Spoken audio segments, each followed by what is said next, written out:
नहीं, खलनायक हूँ मैं। अबे रात के बस नहा भजिया, चल हफ्ता निकाल।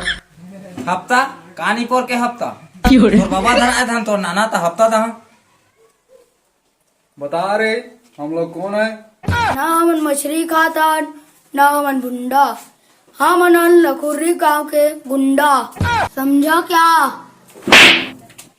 अबे ओए, जल्दी से हफ्ता निकाल, नहीं तो तेरे पेट फोड़ के मैं हफ्ता ले हाँ, समझे? नहीं दादा नहीं लेके आ।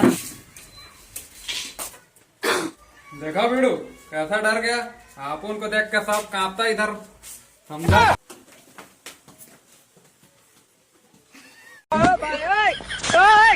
पुष्पराज हफ्ता ले आने दादा, लेकिन आग बंद कर बेद हाँ। देखा ना बीड़ू, आया ना ऊंट पहाड़ के नीचे। ये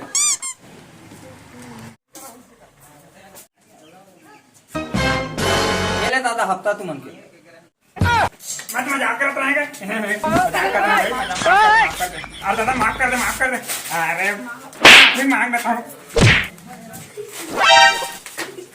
मोर करे वसूली करे आहे, कोई मई का लाल पैदा नहीं हुआ।